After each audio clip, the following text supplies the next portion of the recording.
This isn't about where to travel, it's about why certain places work and others stop working. This is vacation mode unlocked.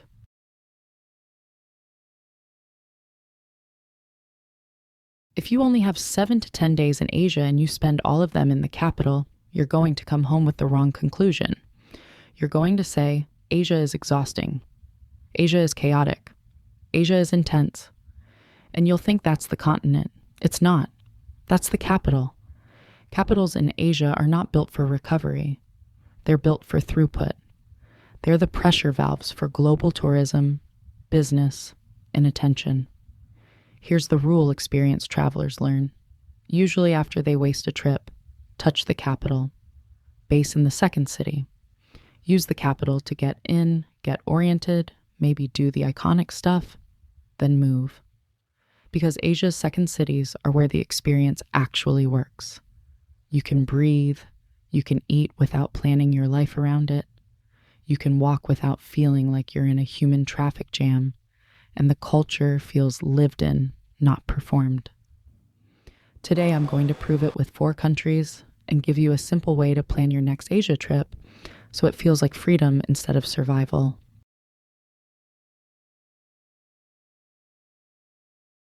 Here's what people miss about capitals in Asia. They didn't just become popular, they became funnels. International flights pour into them.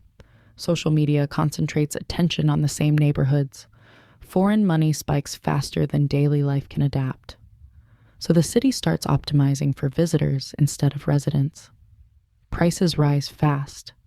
Queues become normal, local becomes a costume, and every day starts to feel managed. Trains, tickets, reservations, crowds. Second cities don't carry that same burden. They still exist primarily for people who live there. That one difference changes everything: the rhythm, the attitude, the cost, and the experience. Now let's make it real.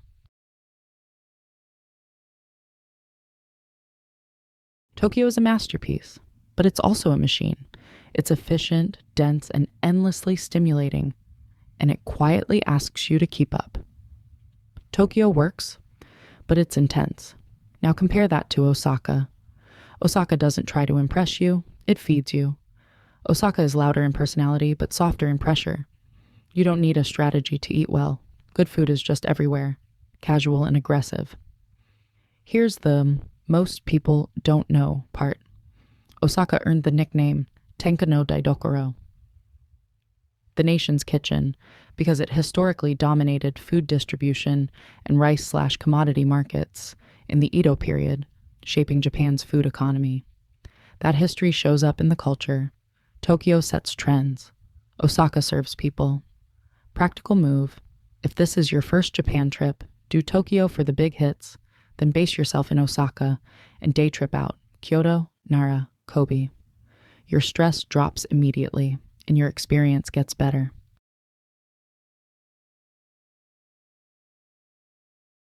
Seoul is fast, stylish, relentless. It never turns off. That energy is electric for a first-time visitor. And then, quietly, it starts to drain you. Now Busan. Busan breathes differently. It's coastal. The pace opens up. The city feels like it has room for humans. And here's the corrected history you can actually stand on. During the Korean War, Busan was one of only 2 South Korean cities not captured in the first month. The other commonly cited city is Daegu, and it became a major refuge area.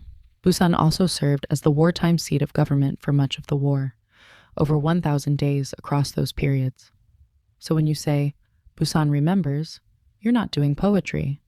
You're pointing at why the city feels different. It became a place where survival, displacement, and continuity collided, and that shaped the culture.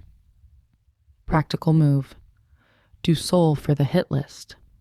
Then go to Busan for the recovery, sea air, neighborhoods that don't feel like they exist for influencers, and a city that doesn't demand your nervous system stay in overdrive.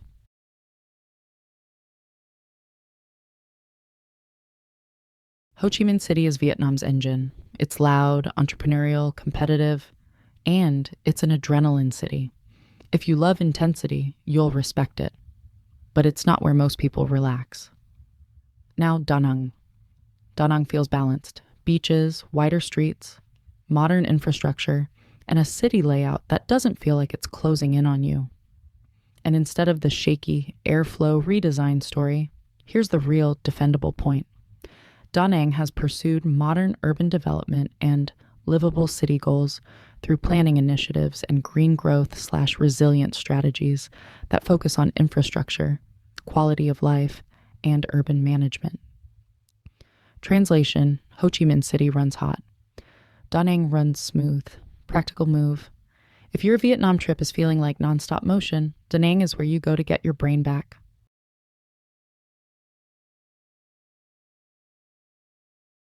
Bangkok overwhelms people. Traffic, heat, crowds, noise. Bangkok isn't broken. It's maxed out. Chiang Mai feels intentional. It's built for staying. Cafes you can sit in without feeling rushed, old quarters that are walkable daily life that moves at a pace your body can handle. And here's the history that explains why Chiang Mai feels like a different Thailand. Chiang Mai was founded in 1296 as the capital of the Lanna Kingdom, and its role as a cultural center is part of why the traditions, architecture, and identity feel distinct from Bangkok. Bangkok performs. Chiang Mai sustains. Practical move. If you want Thailand to feel like a vacation instead of a challenge, Bangkok is the opening act. Chiang Mai is the stay.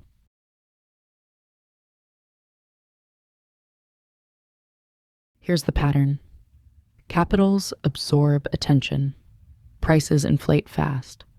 Tourism concentrates into a few neighborhoods, and daily life gets pushed out. Second cities preserve rhythm. They give you better value, more space, and a version of the country that still feels like it belongs to the people who live there, not the people passing through. That's why people who return to Asia rarely base their whole trip in the capital. They already learned the lesson.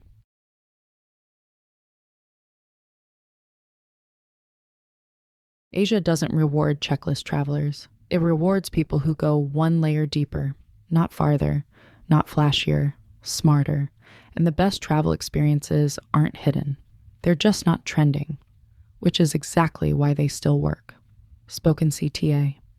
If you want travel that actually feels good again, subscribe.